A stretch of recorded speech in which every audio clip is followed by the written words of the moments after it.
오늘은 무슨 주일이죠? 종교개혁주일. 몇 주년 되는 해입니까? 100주년 된다고요? 우리 교회가 100주년 되고, 몇 주년 된다고요? 508주년 되는 해입니다. 종교개혁은 마르틴 루터가 1517년 10월 31일에 비텐베르크 성교회 문에 95개조 반박문을 붙이면서 종교개혁이 시작되었습니다. 루터 한번 보여주실까요? 이분이 루터인데, 이분이 그 다음 사진 보여주십시오.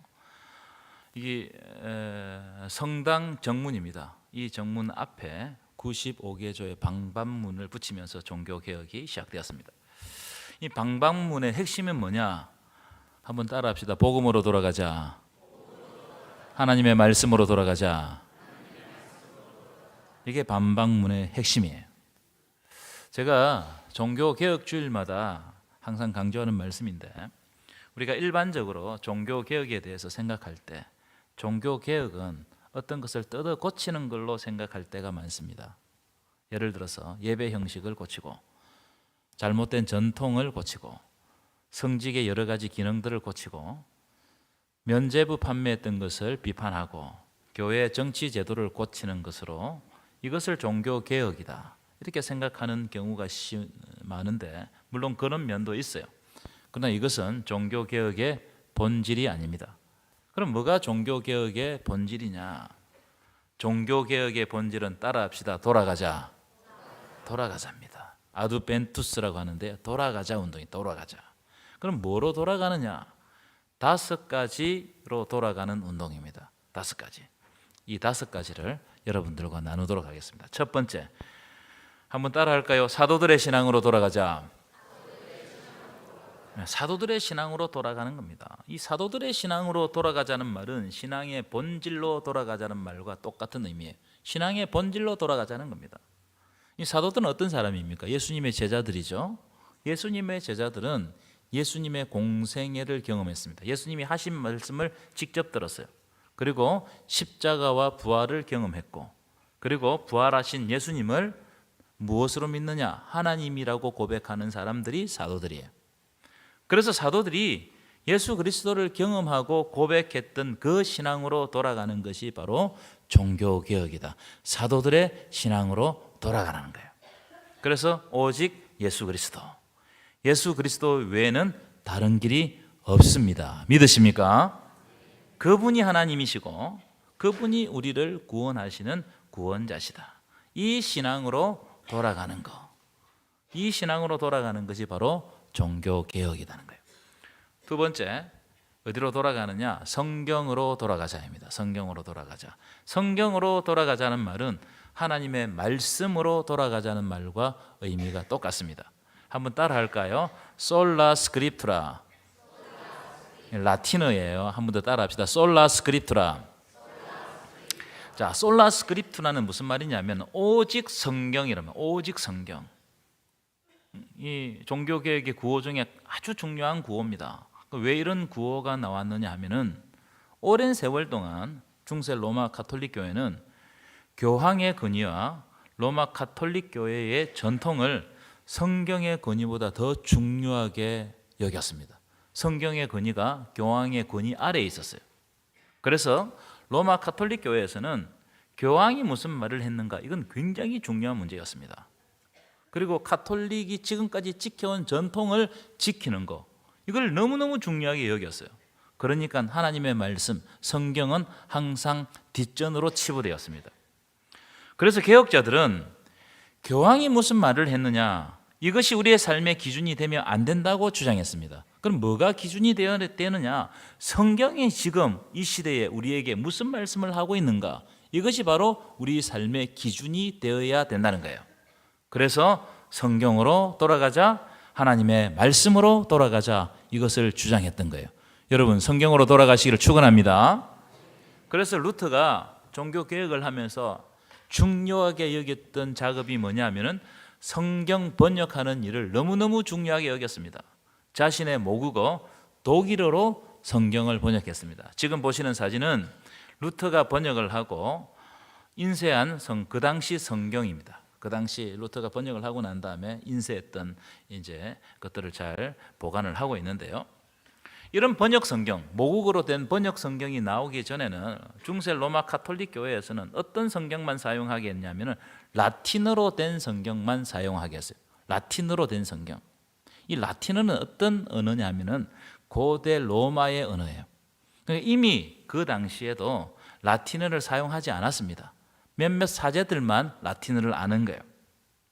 로마 교황청은 성경을 신비롭게 만들기 위해 가지고 예컨대 독일어, 프랑스어, 영어, 스위스어 이렇게 번역하는 것을 불법으로 규정했어요. 오직 성경을 라틴어라는 겁니다. 그러니까 독일이나 프랑스나 영국 같은 데 사는 사람들은 자국어로 된 성경을 읽을 수가 있었겠어요, 없었겠어요? 전혀 이건 외국어나 똑같으니까 읽을 수가 없는 거예요. 그래서 하나님이 무슨 말씀을 하셨는지 평신도들은 알 길이 없었어요. 그러니까 사제들이 막 자기 마음대로 이야기해도 그게 증명이 안 된단 말이에요. 그래서 루터가 자신의 모국어 독일어로 성경을 번역했어요. 그때부터 놀라운 일이 일어났는데 평신도들이 하나님의 말씀을 직접 읽는 길이 열린 거예요. 놀라운 은혜입니다. 그래서 개신교 선교사는 선교사가 가는 곳에는 항상 성경 번역을 가장 먼저 합니다. 성경 번역. 그래야 그 나라 사람들이 그 나라 언어로 하나님의 말씀을 읽을 거 아닙니까? 그러니까 하나님의 말씀으로 돌아가는 것, 성경은 너무너무 중요한 겁니다. 여러분, 하나님의 말씀으로 성경으로 돌아가시기를 축원합니다. 세 번째, 어디로 돌아가느냐? 하나님의 은혜로 돌아가야 돼. 하나님의 은혜. 한번 따라합시다. 솔라 그라치아. 솔라 그라치아는 오직 은혜라는 말입니다. 오직 은혜. 왜 은혜를 강조했을까요? 중세 로마 가톨릭 교회에서는 사람이 무슨 대단한 행위를 하고 공로를 쌓아야 구원받는다고 생각했습니다. 그래서 금식을 하고 엄청난 고행을 하고 헌금을 많이 하고 이렇게 해야 구원받을 수 있다고 생각한 거예요. 무슨 말이냐면 인간이 뭔가를 열심히 하면 구원받는 거예요. 그래서 이게 발전되니까 뭐까지 팔았느냐? 사진 보여주실까요? 면죄부까지 팔게 됩니다. 지금 이 사진은 당시 중세 때 팔았던 면죄부 사진이에요.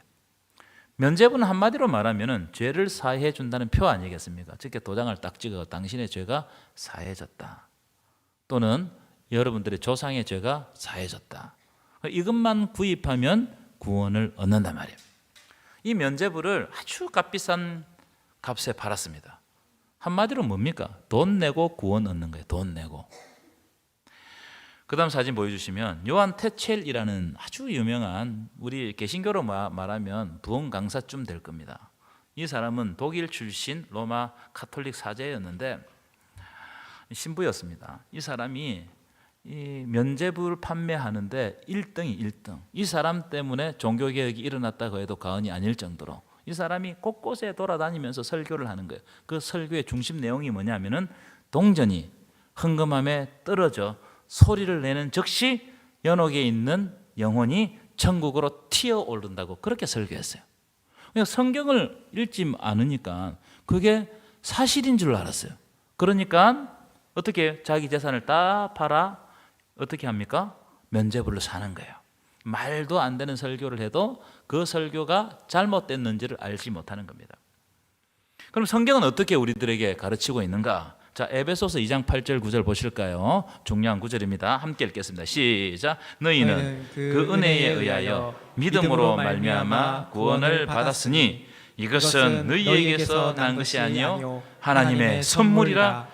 행위에서 난 것이 아니니 이는 누구든지 자랑하지 못하게 함이라. 아멘이십니까? 여러분, 우리의 구원은 사람의 행위에서 난 것이 아니라는 거예요. 오직 하나님의 은혜로 된 것이다. 그래서 하나님의 선물이라는 거예요. 하나님께서 선물로 주셨어요. 그래서 이 구원에 대해서는 우리가 자랑할 게 하나도 없습니다. 왜냐하면 이 구원은 하나님이 전적으로 다 하신 일이에요. 여러분이 구원받은 거 하나님이 다 하신 일입니다. 믿으십니까? 여러분, 만약 우리가 무슨 행위를 열심히 해가지고 구원받는다고 하면 여러분들처럼 안일하게 행동해서는 구원받을 사람이 한 사람도 없을 겁니다. 그렇지 않아요? 목숨 걸고 뭔가를 매일마다 열심히 해야 되는 거예요. 그래서 중세에는 고행을 하는 사람들이 그렇게 많았어요. 왜냐하면 돈은 없으니까, 자기가 천국은 가야 되니까 어떻게 한다고요? 고행을 하는 거예요. 금식을 매일 하고 또는 잠을 안 자고 이렇게 고행을 했단 말이에요. 그렇게 하면 구원받을 줄 알고.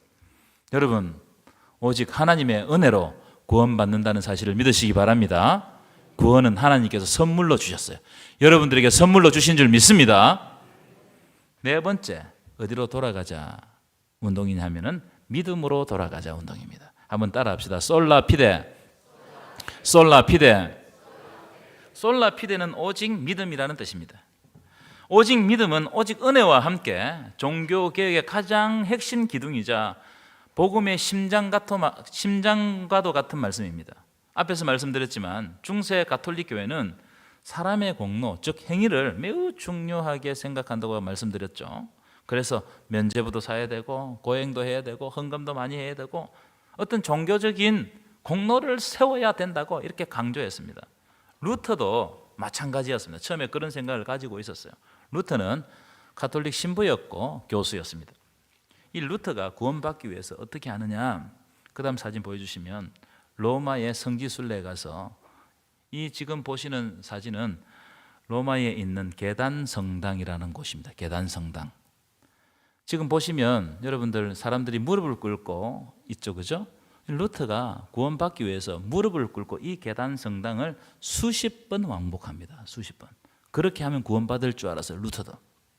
여러분, 이 계단성당은 어떤 성당이냐면 예수님이 빌라도에게 재판받기 위해서 올라갔던 28개의 계단을 이스라엘에서 직접 콘스탄틴 황제가 명령해가지고 가져와가지고 로마에 이 계단을 중심으로 양옆에 성당을 지었어요. 그러니까 이런 이야기가 있는 성당이 되니까 얼마나 사람들이 거룩하게 여기겠습니까? 지금도 보십시오. 지금도 사람들이 구원받기 위해서 많은 사람들이 저 계단을 무릎으로 기어 오르는 겁니다. 그런데 루터가 이 계단 성당을 아무리 오르락 내리락 해도 구원받았다는 확신을 가지지 못했어요. 그럼 그래서 절망에 빠졌습니다. 여러분, 계단 오른다고 구원받겠습니까? 저는 우리 집 맨날 계단 올라다닙니다. 구원받는 게 아니잖아요. 그래서 독일로 돌아온 루터가 이 수도원 꼭대기에서 하나님의 말씀 성경을 읽기 시작하다가 로마서 1장 17절을 읽고 전율을 느끼면서 회개를 합니다. 회심을 한단 말이에요. 자, 로마서 1장 17절 우리 큰 소리로 읽어볼까요? 시작. 복음에는 하나님의 의가 나타나서 믿음으로 믿음에 이르게 하나니 기록된 바 오직 의인은 믿음으로 말미암아 살리라 함과 같으니라. 아멘이십니까? 복음에는 뭐가 나타나셨다고요? 하나님의 의가 나타나셨어요. 여러분, 복음은 예수 그리스도세요. 예수 그리스도에게 하나님의 의가 나타나신 겁니다. 그래서 예수 그리스도를 믿음으로 믿음에 이르게 되고, 의인은 다른 것으로 사는 것이 아니고 믿음으로 산다는 거예요. 여러분, 의인은 믿음으로 산다는 사실을 믿으시기를 축원합니다. 오직 하나님의 아들 예수 그리스도를 믿음으로 영원한 생명을 얻는다. 이것이 바로 복음입니다. 여러분, 우리에게 다른 이름을 주신 일이 없어요. 오직 예수 그리스도의 이름만이 우리를 하나님께 이르게 하는 줄 믿습니다. 이 믿음을 여러분 흔들리지 말고 가지시기를 축원합니다. 다섯 번째 주제는 뭐냐면 오직 하나님께 영광을입니다. 한번 따라합시다. 솔리 데오 글로리아. 이 주제는 매우 간단해요. 이 중세 이 가톨릭 교회에서는 모든 권위와 영광을 누구에게 돌렸느냐? 교황에게 돌렸고 몇몇 사제들, 머리에 있는 사제들에게 다 영광을 돌리고 그 영광을 다 독점했습니다. 특별히 성모 마리아에게도 영광을 돌렸죠. 그래서 지금도 성모 마리아에게 절을 하고 기도하고 비는 거예요. 그래서 개혁자들이 뭘 주장했느냐 하면은 사람의 공로를 높여서는 안 된다. 교황의 권위를 높여서도 안 된다. 교회의 권위도 비상식적으로 높여서도 안 된다. 이걸 주장했어요. 모든 영광은 오직 하나님께 돌려야 한다는 거예요. 모든 영광은 오직 하나님께 돌려야 함을 믿으시기를 축원합니다. 그래서 말씀 한번 볼까요? 이런 말씀이 실제로 있습니다. 고린도전서 10장 31절 말씀인데요. 우리 큰 소리를 읽겠습니다. 시작. 그런즉 너희가 먹든지 마시든지 무엇을 하든지 다 하나님의 영광을 위하여 하라. 아멘이십니까? 여러분, 오직 하나님의 은혜로 구원받은 우리가 하나님 앞에 무슨 자랑거리가 있겠어요? 하나님의 은혜를 생각하면 저는 할 말이 아무것도 없습니다. 그래서 우리는 일평생 동안 나를 통하여 하나님의 영광이 드러나는 삶을 살도록 노력해야 할 줄 믿습니다. 나를 통해서 하나님의 영광 드러나는 것이 예수 믿는 거예요. 여러분, 그래서 우리 자신의 말과 행동을 잘 살펴봐야 돼요. 내가 이 말을 하고 이 행동을 함으로 하나님께 영광이 가려진다면 그건 하나님 앞에 불경하는 겁니다. 그렇죠? 그렇기 때문에 하나님의 영광 위하여서 하나님, 내가 절제할 수 있도록, 말과 행동을 절제할 수 있도록 인도하여 주옵소서. 여러분, 이렇게 기도해야 될 줄 믿습니다. 하나님의 영광 위하여 살아가는 것이 우리의 제1된 목적입니다. 자, 이 5가지 관점을 가지고 오늘 본문을 잠시 살피도록 하겠습니다. 20절입니다. 20절, 오늘 본문 20절 큰 소리를 읽겠습니다. 시작. 내가 그리스도와 함께 십자가에 못 박혔나니 그런즉 이제는 내가 사는 것이 아니요 오직 내 안에 그리스도께서 사시는 것이라. 이제 내가 육체 가운데 사는 것은 나를 사랑하사 나를 위하여 자기 자신을 버리신 하나님의 아들을 믿는 믿음 안에서 사는 것이라. 아멘이십니까? 여러분, 이 고백은 사도 바울의 여러 고백 중에서도 너무너무 유명한 고백입니다. 내가 그리스도와 함께 십자가에 못 박혔다는 거예요. 내가 그리스도와 함께 지금 이 시간에 십자가에 못 박혔다. 무슨 말이냐? 지금 내가 살아있는 것 같지만 실제로는 십자가에 못 박혀 죽은 존재라는 겁니다. 나의 모든 공로와 나의 모든 정욕과 나의 모든 자랑거리들을 예수님과 함께, 그리스도와 함께 십자가에 못 박아야 된단 말이에요. 그래서 이제는 내가 사는 것이 아니고 그리스도께서 나의 주인 되셔서 내가 그리스도께 통치받고 사는 것이 바로 복음으로 사는 거예요. 믿으십니까? 종교교육주일날 이걸 여러분 한번 돌이켜 봐야 됩니다. 여러분, 예수 믿는 게 뭐예요? 단순히 믿습니다 하고 교회만 다니면 끝나는 겁니까? 그렇지 않다는 겁니다. 여러분, 예수 믿는 것은 예수와 함께 죽고 예수와 함께 사는 거예요. 예수와 함께 나의 모든 인간적인 것들은 십자가에 못 박고 오직 그리스도의 말씀에 순종하며 사는 것이 예수 믿는 것이다. 그래서 여러분, 예수 믿는 것은 단순히 믿습니다 하는 것이 아니고 예수님을 따라가는 거예요. 예수님을 따라가는 거. 예수님께서 제자들을 부르실 때 뭐라고 부르셨습니까? 나를 따르라. 나를 따르라. 예수님을 따라가는 것이 바로 예수님을 믿는 거예요. 이때 그리스도께서 내 안에 사시는 것입니다. 여러분에게 질문해야 돼요. 그리스도께서 과연 내 안에 사셔서 나를 통치하고 있는가? 아니면 나는 내 마음대로 살고 있는가? 그래서 여러분, 종교개혁을 생각할 때마다 나를 사랑하시고 나를 위하여 자기 자신을 버리신 예수 그리스도의 은혜를 깊이 생각하고 그 은혜 안에 살기로 결단하는 것이 바로 진정한 종교개혁이라는 거예요. 그렇기 때문에 종교개혁의 핵심은 한번 따라합시다. 그리스도께로 돌아가자. 복음으로 돌아가자. 아멘이십니까? 여러분, 종교개혁은 어떤 제도를 고치는 운동이 아니고 반복해서 말씀드리지만 종교개혁은 예수님께로 돌아가는 거예요. 십자가로 돌아가는 거예요.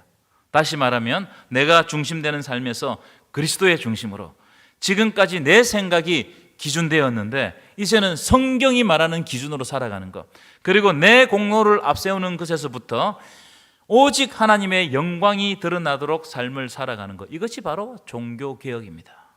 사랑하는 여러분, 루터가 비텐베르크 성문에 자기 자신을 못 박았던 것처럼 오늘 우리는 우리의 마음 문에 복음을 못 박아야 할 줄 믿습니다.